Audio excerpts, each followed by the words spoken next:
Audio Jungle.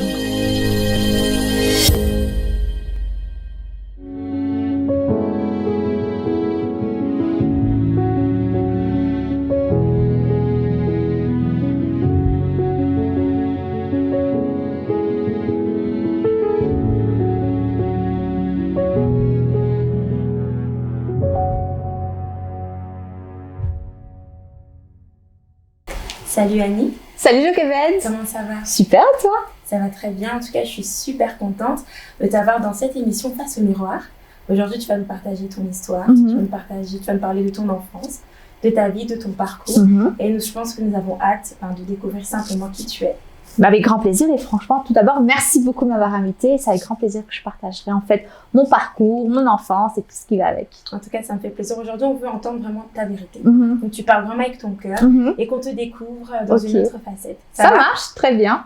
Juste avant de commencer, je vais te demander un petit exercice, d'accord? Tu vas juste prendre le miroir qui est juste en face de toi. Ok, tu peux le prendre. Ok. Voilà. Et j'aimerais que tu te regardes dans les yeux. Donc, ne regarde pas si tu es belle parce que tu es très jolie. Merci.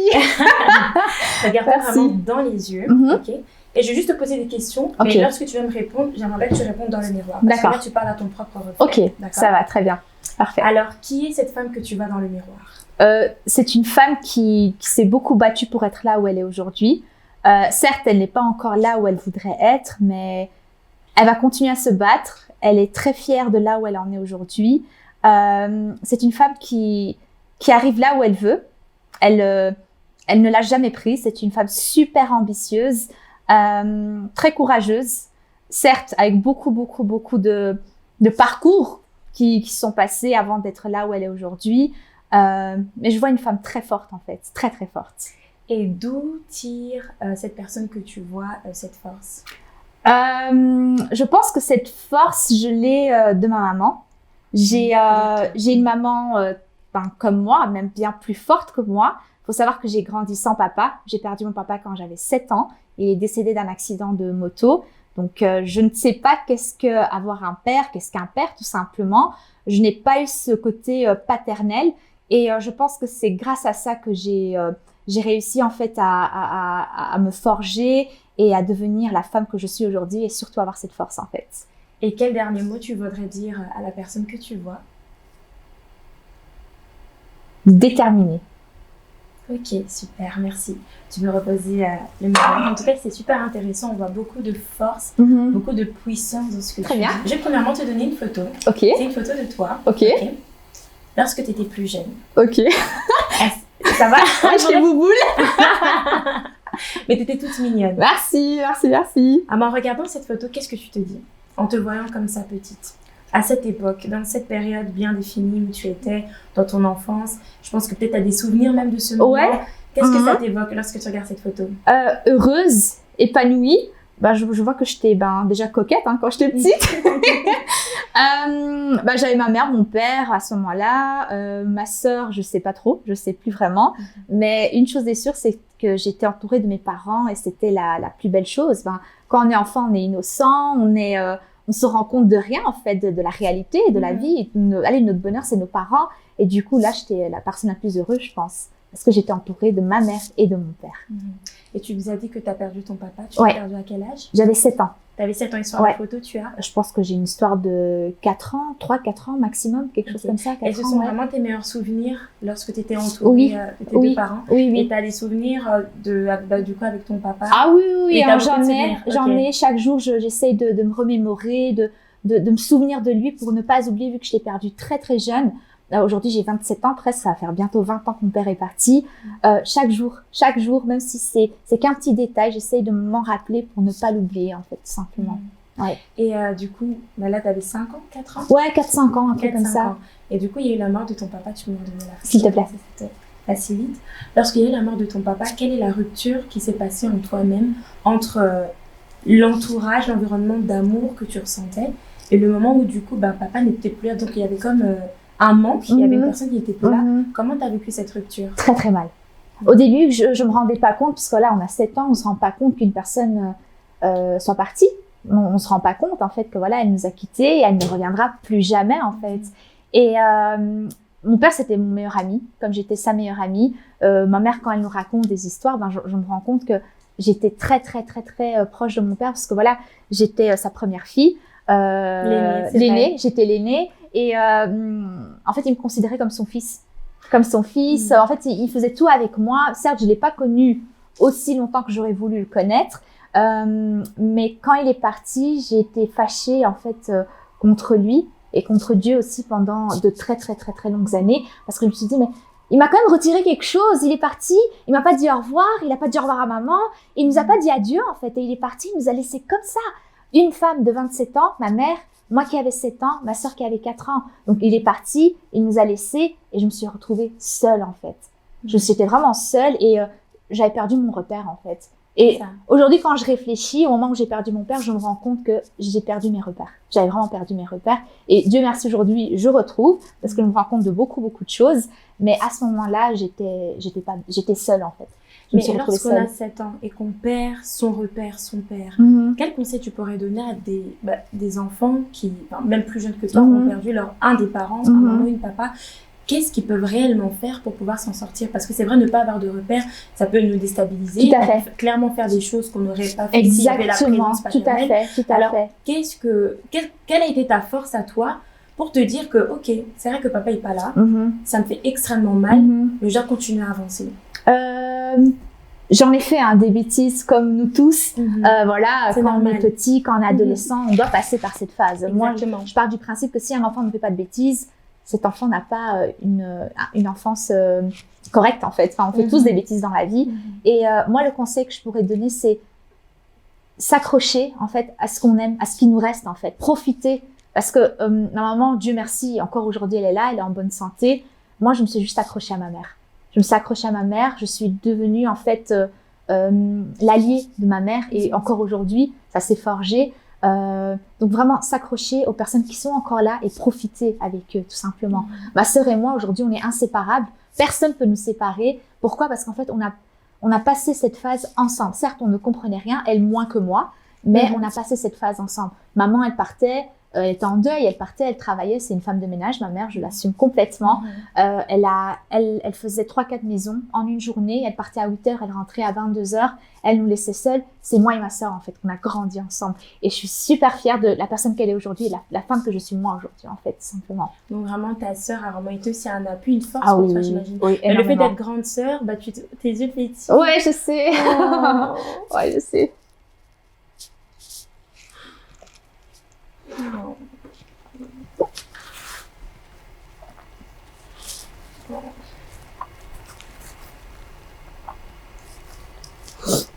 Bon, c'est le but de face au miroir, je crois. Non, en fait, oui, non, ma sœur, c'est... Je pense que tu puises...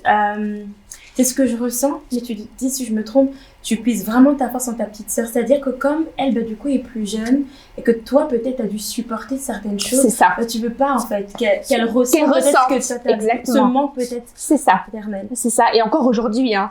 Par exemple, quand elle doit faire un voyage ou quoi, non, je viens avec toi, je peux pas te laisser seule. C'est mon petit bébé. Ma sœur, c'est même si, voilà, aujourd'hui, elle a 22, bientôt 23 ans, je ne peux pas la laisser seule. Je l'aime, mais c'est un amour inexplicable. C'est un amour inexplicable et jamais au monde je ressentirai cet amour que j'ai pour ma sœur. Certes, là, on se dispute, hein, comme tout frère et sœur, mais ouais, j'ai créé en fait cette carapace autour pour protéger ma sœur en fait, pour ne pas sentir cette souffrance que moi j'ai su, enfin que j'ai eu en fait, que j'ai souffert, que ça m'a fait super mal. Et avec les années en fait, je me suis rendu compte que perdre un père ou qu'une mère aussi, perdre un parent, c'est très douloureux. C'est très douloureux, vraiment, ouais. En tout cas, c'est très courageux de nous en parler vraiment de manière sans filtre. Vraiment. Et j'ai encore te demander un petit exercice si tu veux. Oui, bien sûr. Bien sûr. Tu peux juste reprendre le miroir. Ok. Ce miroir, mon Dieu. Toujours bien te regarder dans les yeux. Et j'aimerais juste que tu dises un mot à ton papa. Si c'est lui qui te regardait, il te regarde au travers de tes yeux. Okay. Et que tu lui dis juste un mot ou une phrase. Okay. Pour clôturer ton enfance. Merci, vraiment, merci parce que c'est grâce à lui que je suis là où je suis aujourd'hui. C'est ma force. C'est grâce à moi, enfin c'est grâce à toi papa, voilà.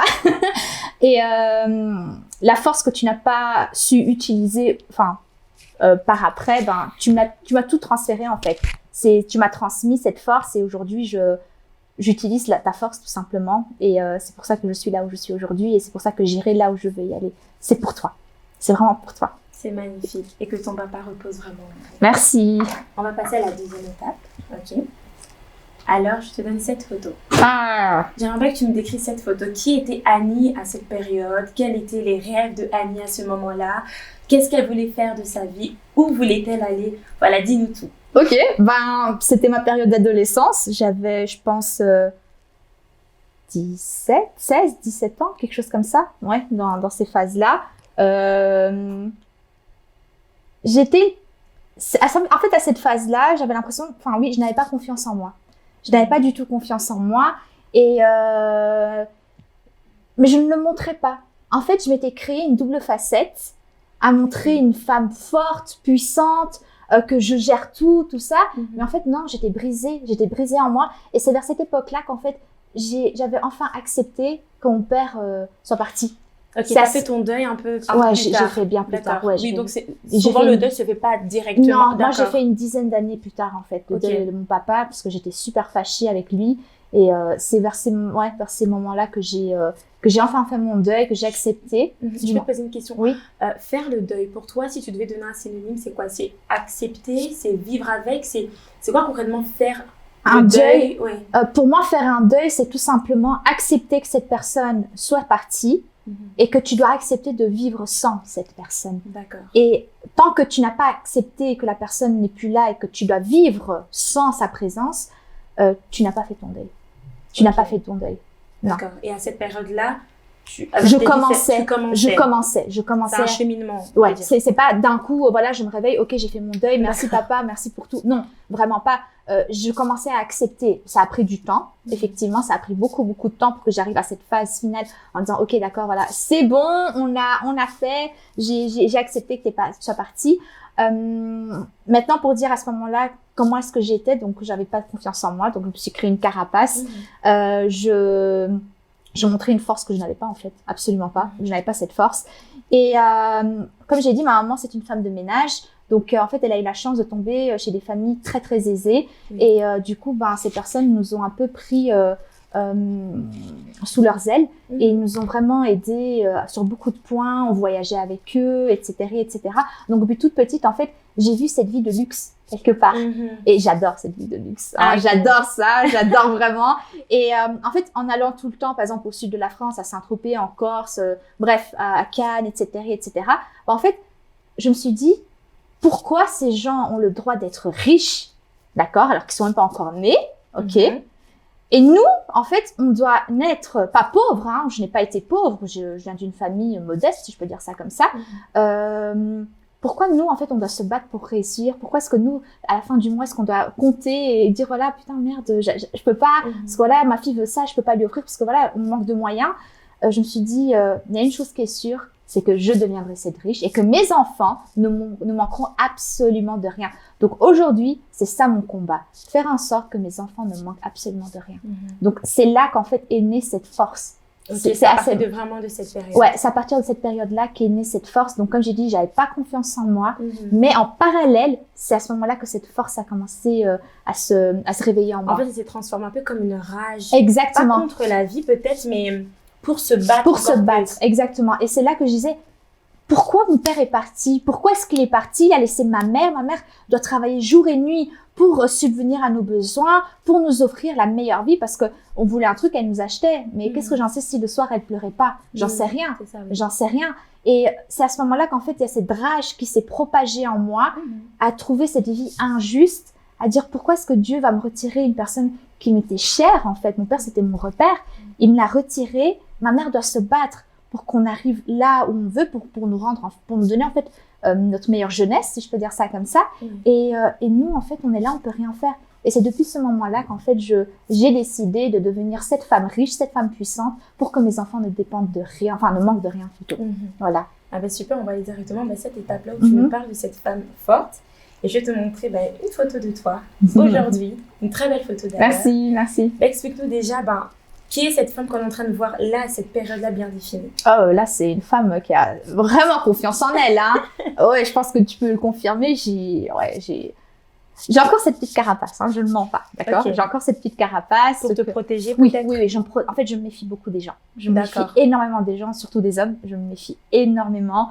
Je suis quelqu'un, je donne très, très facilement mon cœur. Je donne très, très facilement ma confiance. Mais Malheureusement, en retour, ça a toujours été... en retour, ça n'a pas toujours été favorable. Mais aussi, au premier abord, souvent, les gens, ils disent tu fais peur, tu fais quand même peur. On a peur de t'aborder, on a peur que tu t'acceptes pas, en fait, notre présence quelque part. Et ça, en fait, malheureusement, ça s'est créé par ma mère. Ma mère, c'est la même chose que moi. Ok. Ouais, et du coup, je pense que c'est dû à la perte de mon père que voilà, on s'est quand même créé cette carapace, on se protège quelque part. Mais je me braque pas dessus, hein. Je me donne cette chance d'accepter que voilà, d'accepter l'aide, tout simplement. C'est ça. En fait, comment dire, on n'a jamais, comment expliquer la chose? On s'est créé seul, d'accord? Ma mère s'est battue pour arriver là où elle est aujourd'hui, pour que nous puissions nous défendre, qu'on pourrons dépendre de rien. Et du coup, en fait, quand quelqu'un veut nous aider, on a l'impression que les gens ont pitié de nous. Et j'aime pas cette sensation. Et c'est dans tout, hein, même au travail, à la maison ou autre. J'aime pas accepter l'aide, mais il faut accepter l'aide. On est des êtres humains, on a besoin d'être aidés, on a besoin d'un petit coup de pouce. Et je suis en train de travailler sur ça. Là, actuellement, je travaille sur ça, je fais beaucoup d'efforts. Mais si je regarde cette photo, qui est moi, en fait, qui m'illustre, une personne super souriante, joyeuse, j'ai accepté quand mon père soit parti aujourd'hui. J'ai accepté et quelque part, je suis contente parce qu'en fait, il a laissé derrière lui une femme forte. Une femme forte. Ma sœur devient cette femme forte. Certes, elle est plus jeune que moi, mais je remercie mon père parce que grâce à lui, aujourd'hui, je suis là. Peut-être que s'il aurait été là, j'aurais été une pourrie gâtée. Papa, j'ai besoin de ci, papa, j'ai besoin de ça, papa, j'ai besoin de telle voiture. Or, quand je regarde par exemple mes propres cousines, que voilà, c'est les nièces de mon papa, elle, c'est papa, je veux une Audi A1, ok, 2 mois après, la voiture, elle est là. Papa, j'ai besoin de ci, 2 jours après, il y a le truc. Moi, j'ai jamais eu ça. Moi, je me suis battue pour l'avoir.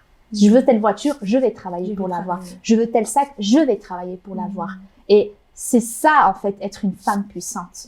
C'est ne pas dépendre d'une autre personne. Accepter l'aide, bien sûr, mais ne pas dépendre. Voilà, exactement. C'est super intéressant ce que tu dis. Et c'est quelque chose voilà, que tu as développé tout au long tout à fait. Oui, bien sûr. Tu as développé ça tout au long de ta vie. Et aujourd'hui, c'est vrai que c'est bien installé. Mais de quelle manière tu l'utilises dans ta vie de tous les jours? C'est-à-dire, tu l'utilises plutôt au travail ou c'est vraiment dans chaque domaine au travail, je suis une louve. Hein. Au travail, je suis une louve. Je suis dans un domaine très, très, très masculin. Donc, je suis dans le domaine des finances. Et il y a énormément d'hommes. Il y a peu de femmes qui réussissent. Il y a des femmes qui réussissent. Quand elles réussissent très, très bien. Mais il y a très, très peu de femmes qui réussissent. Et du coup, on te lance dans la gueule du loup. Et si t'es pas un loup, tu te fais manger. Tu te fais bouffer, mais on te déchire, quoi. Du coup, au boulot, je suis une louve. Je me laisse pas marcher dessus. Je dis ce que j'ai à dire. Je mâche pas mes mots. Je vais pas dire que je suis insolente. Puissante, là, que tu oui, c'est vrai que c'est vraiment le mot qui revient souvent. Tu dis une femme puissante. Voilà, c'est à ce moment-là. C'est vrai que la puissance vient vraiment de l'intérieur et elle ressort. Et c'est vraiment ça que je ressens à chaque fois. Tu répètes, tu as vraiment répété ça souvent, c'est super important pour toi de manifester cette puissance. Tout à fait, exactement. C'est un peu comme un moyen de protection, un peu comme une lionne. Voilà, exactement. Donc, en fait, qui protège ses petits, tout sa famille, mais qui est féroce lorsqu'il y a un danger. Un danger quelque part, voilà. Et pour moi, le danger, par exemple dans mon milieu professionnel, c'est l'irrespect envers la femme. Ok, est-ce que tu es féministe?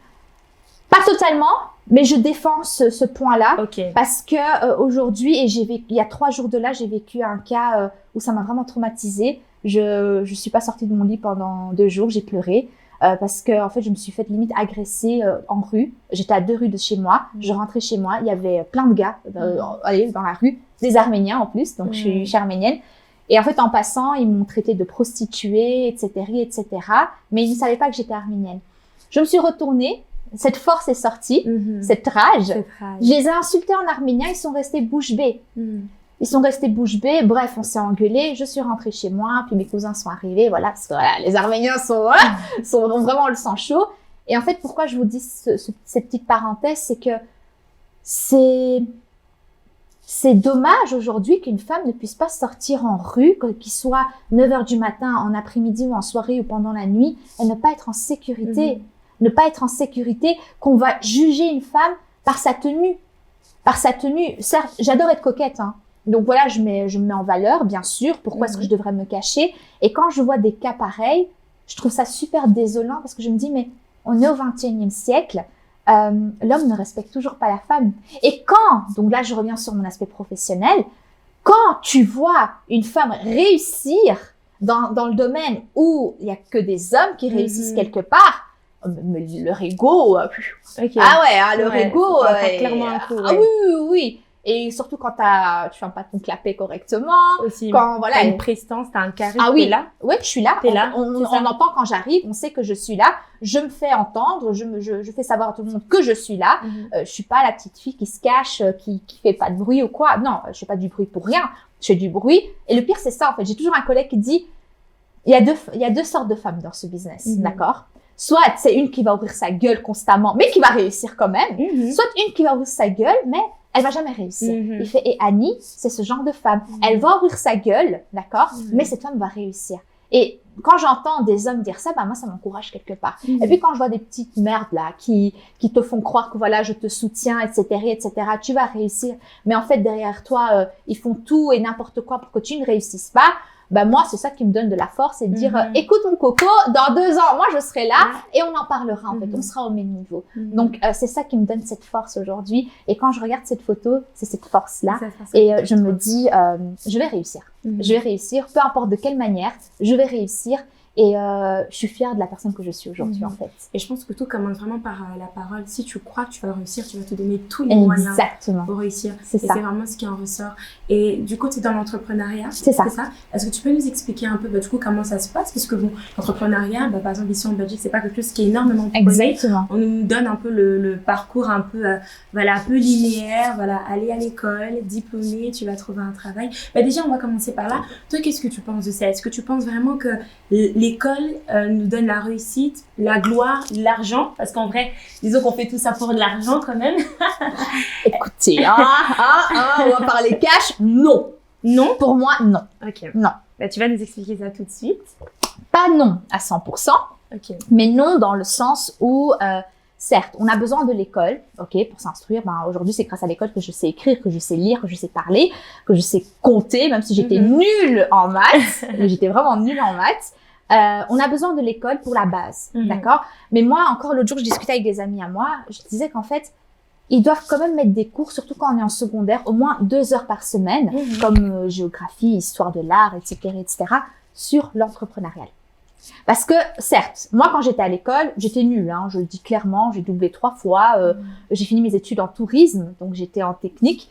J'ai aimé ce que j'ai fait au début de ma carrière, mais je ne voyais pas faire ça à vie. Donc moi, je pars du principe que pendant notre période de scolarité, ils doivent quand même placer au moins 2 heures par semaine des cours d'entrepreneuriat. Parce que certes, il y a une personne qui sera inspirée par... Imaginons, on est en général. Exemple, d'accord? Il y a le latin. Enfin, le latin, moi, ça m'a servi absolument à rien. J'ai fait... Voilà, on n'utilise pas. Les maths, moi je suis nulle en maths, donc je suis pas inspirée par ce cours. La géographie, ok, d'accord, j'apprends des trucs, c'est super, c'est génial, mais à quoi ça va me servir? Tu vois, différents cours comme ça, ok? Tandis que si on instaure un cours sur l'entrepreneuriat, peut-être que des personnes qui sont plus théoriques vont s'orienter vers l'université, etc., d'accord? J'encourage ces gens-là, ok? Tandis que les personnes qui sont plus leaders, en mode je veux créer quelque chose de moi-même, nous, les profs vont toujours nous orienter vers le professionnel. Mais le professionnel, ok, je respecte encore une fois ces domaines-là. J'ai beaucoup de personnes autour de moi qui ont fini leurs études là-dedans. Mais donc ils vont orienter ces personnes qui sont entrepreneurs dans ce domaine. Mais c'est pas ça qui va faire de ces personnes des personnes qui vont exceller ou quoi que ce soit. Donc moi je pars du principe qu'il faut quand même instaurer 2 heures de cours sur l'entrepreneuriat ou quoi que ce soit dans notre cursus, tout simplement. Et tu penses que tout le monde est appelé à entreprendre? Non. Ok. Non, il y a des moutons. D'accord. Non, il y a des moutons, clairement. J'ai pas peur de le dire, je le dis toujours, surtout sur mes réseaux. J'ai absolument pas peur, en fait, de toucher à l'ego de quelqu'un. Ok. J'en ai Donc, tout le rien à monde- cirer. Tout le monde n'est pas forcément appelé à lancer un business. Non, absolument pas. Il y a D'accord. des gens qui sont nés pour faire 8-16 heures et être en congé le week-end. Ok. Moi, Et je c'est suis- pas mauvais. C'est pas ça. mauvais. D'accord, Et encore une oui. fois, je respecte, C'est hein. ça. Mais je ne vais pas partir par quatre chemins et dire non, l'entrepreneuriat peut être fait pour tout le monde. Ok. Absolument pas. Loin de là. Et est-ce qu'un talent peut être converti en business? Oui. Oui. Ok. Oui, bien Donc, sûr. Disons que chaque être humain a un talent. Mhm. Donc, on peut tous quelque part entreprendre, mais on n'est pas appelé. On n'est pas appelé parce que souvent, il y a des gens, pour répondre à ça, en fait, il y a des gens qui ont des talents, d'accord? Mais qui n'ont pas encore trouvé ce talent en eux. Donc, eux, ce qu'ils vont faire, c'est qu'ils vont se cacher dans les 8-16 heures, dans un CDD, dans un CDI, intérimaire, peu importe. Oui. Et du coup, en fait, ils vont jamais savoir qu'ils ont ce talent. Peut-être ce talent va naître, en fait, quand ils auront la quarantaine. Et c'est là qu'ils vont se dire, OK, d'accord, les gars, c'était sympa. Moi, j'ai trouvé mon talent. J'aime, par exemple, je sais pas, je sais chanter, je sais cuisiner, j'en sais rien. À ce moment-là, cette personne va faire, Oui. OK? Donc, je pars pas du principe à dire, en mode, soit tu vas naître ci, soit tu vas naître ça. Ça peut changer, ça peut évoluer, d'accord, sur les années. Mais il y a des gens où eux, ils préfèrent de leur début de carrière jusqu'à la fin de leur carrière 8-16. Et tu peux pas obliger cette personne, en fait, à devenir entrepreneur. Bien sûr. Cette personne aime son confort, son cocon. Et moi, j'aime pas être dans ma zone de confort. J'aime pas ça. Et est-ce que l'entrepreneuriat est pour les femmes? Oui, à 100%, sans doute. Parce Bien que c'est sûr. vrai qu'aujourd'hui, on va plus les hommes au devant, des hommes. Mais après, même avant, on disait plus des businessmen. Ouais. Les businesswomen, Women. c'était quelque chose qui n'était pas, pas courant, tout Non, simplement. non. Alors aujourd'hui, et justement dans ton milieu professionnel, comment il s'ancre complètement cet entrepreneuriat au féminin? Moi, donc comme j'ai dit, l'entrepreneuriat, c'est également fait pour les femmes. Oui. Les femmes peuvent réussir dans ce domaine-là. Il y a différents domaines d'entrepreneuriat. Moi, je suis dans le domaine financier, dans la gestion de patrimoine. J'ai fini mes études en tourisme. Donc, un truc rien à voir. Et aujourd'hui, je suis entrepreneuse. Comment ancrer, en fait, tout simplement, c'est comment un mot que je pourrais définir pour encourager les femmes à se lancer dans l'entrepreneuriat, parce que souvent, les femmes ont peur. Ont peur de sortir de leur confort, de leur sécurité. Et elles partent du principe, comme tu dis, businessman. C'est Pas ça. businesswoman. C'est ça. Et du coup, elles se disent, c'est pas fait pour moi. J'aime beaucoup, j'aime voir les gens réussir, mais c'est pas fait pour moi. Oui, bien sûr, c'est fait pour toi, pourquoi pas? Il y a écrit, toi, c'est interdit? Absolument pas. Tu peux réussir, tout simplement. Et du coup, moi, je partirais du principe avec le mot, tout simplement, persévérance. Persévérance. Ouais, il faut persévérer, en fait. Comment dire? L'ambition est là, d'accord? Pour moi, en fait, l'entrepreneuriat, c'est comme une montagne russe, ok? Ça va jamais se passer comme toi tu le souhaites, ok?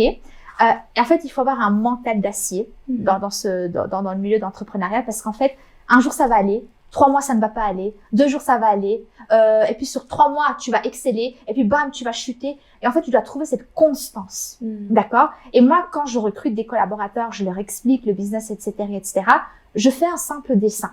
Je fais une montagne russe, ok? Et je trace une ligne droite.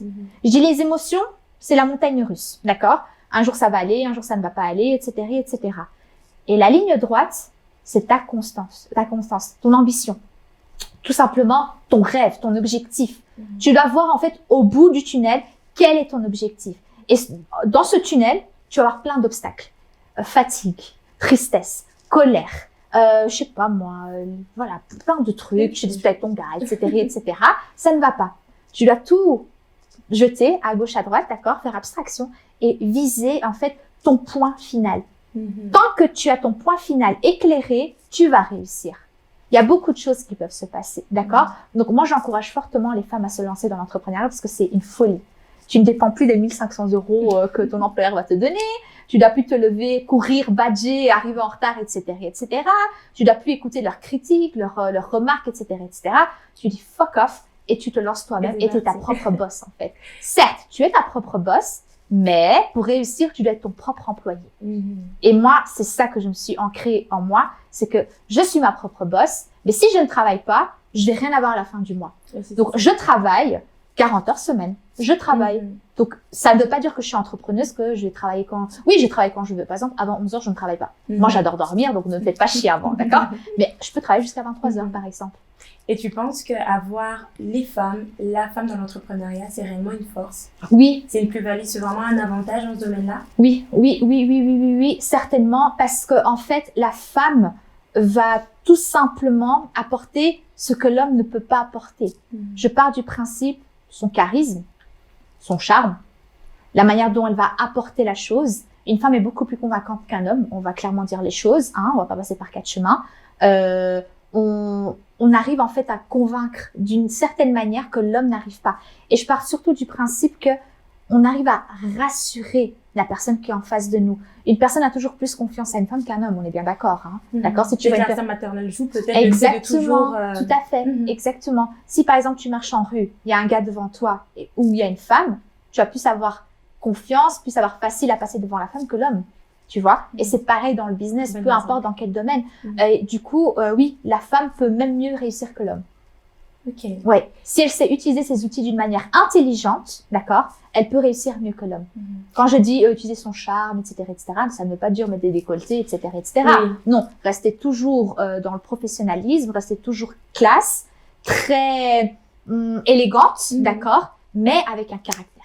En fait, utiliser vraiment la force, la puissance et les capacités qu'elle a vraiment à l'intérieur d'elle. En fait, la chose qui fait qu'elle est femme, tout simplement. C'est ça. Qui la différencie de l'homme. C'est ça, exactement. Utiliser ce que l'homme n'a pas. Et quel conseil tu donnerais à un jeune? Parce que c'est vrai que l'entrepreneuriat, il y a d'autres, comme tu as dit, ils trouvent un peu leur voie un peu plus tard, d'autres un peu plus tôt. C'est ça. Et c'est vrai qu'aujourd'hui, on va vraiment une vague de beaucoup de jeunes qui se lancent dans le maquillage, dans la vente de vêtements, plein de choses.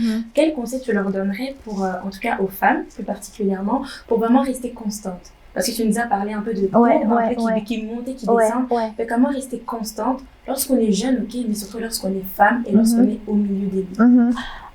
Premièrement, ce que je vois beaucoup sur les réseaux actuellement, c'est que tout le monde se lance dans le maquillage, comme tu dis, dans le dropshipping, etc., etc.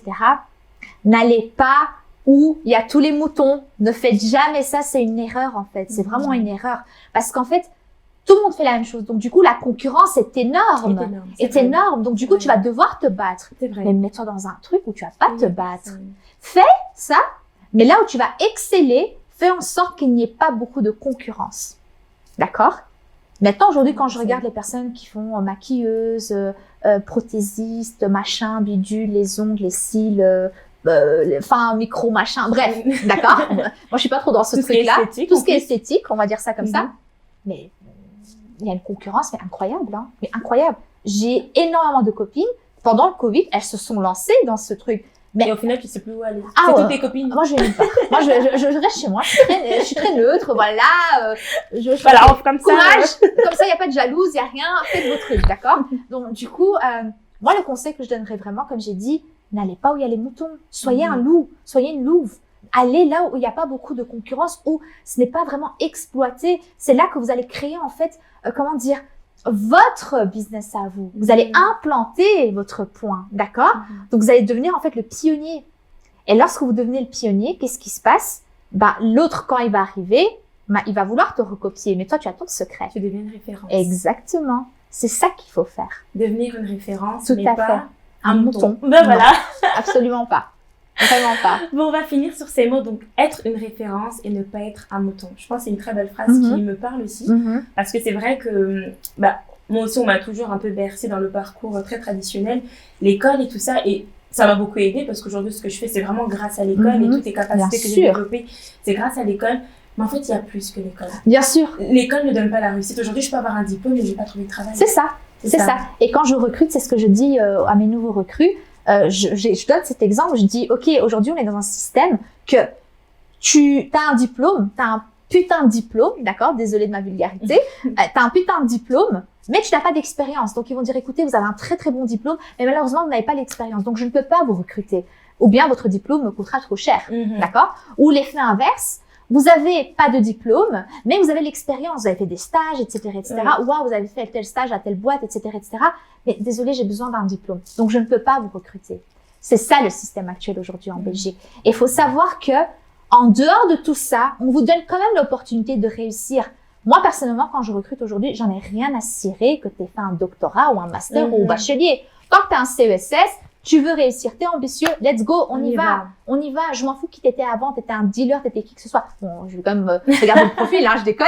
Mais Casier judiciaire, important, tout à fait. Mais tant que tu as un CESS, tu as minimum 21 ans, let's go, on y va. La motivation, tant que tu as la motivation et la persévérance, la détermination et une force, en fait, exactement, tout à fait, tout à fait. Et moi, l'entrepreneuriat, tu peux pas proposer à tout le monde. Parce qu'il y a des personnes qui sont faibles d'esprit et vu qu'il y a cette montagne russe, elles vont abandonner. D'accord? Et voilà, je donne la chance à tout le monde, mais il faut saisir cette opportunité. Merci Annie. Merci beaucoup pour l'invitation. Merci.